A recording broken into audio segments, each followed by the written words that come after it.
Le génie, on vous a opéré récemment? Vous avez une cicatrice? Non, pourquoi? Parce que elle en a une. À l'instant même, Morgane découvre une crème anti-cicatrice dans la salle de bain du riche Neumel. Sur une photo, la femme porte une écharpe mal assortie, clairement destinée à dissimuler une cicatrice. Bien qu'elle porte une alliance, elle se montre très proche de Neumel. Il est évident qu'ils entretiennent une liaison. Vous avez pas jugé utile de dire aux gens qui essaient de vous protéger que vous couchez avec une femme mariée? Pourquoi? Parce que ça ne me semble pas pertinent. Son mari est un faible, une vraie poule mouillée, incapable d'agir. Quelqu'un qui serait du genre à embaucher un tueur pour qu'il fasse le sale boulot. À ce moment-là, une pointe de peur apparaît enfin sur son visage. Ah, c'est pas vrai. Très vite, la police enquête sur le mari. Enquête. S'appelle Joel Dorskind, 48 ans, expert comptable. Il habite à Beverly Hills et il n'a jamais commis la moindre petite infraction, même pas un excès de vitesse.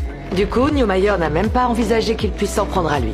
Puis, la police remarque aussi que l'argent sur le compte de l'agent du BFI assassiné provient directement du compte de Joel. Tout semble indiquer que Joel a engagé un tueur pour éliminer Neumel. Coincez-le. Mais lorsque la police arrive dans son entreprise, Joel affirme, à ce moment précis, Attendez, j'ai rien fait d'irréparable.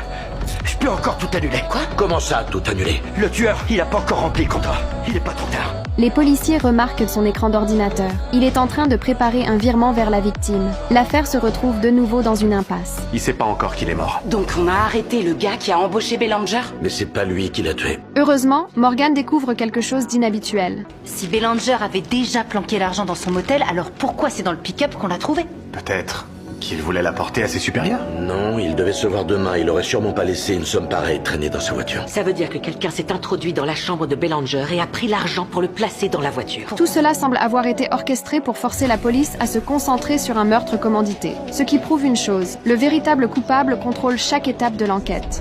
Il était au courant de la mission sous couverture.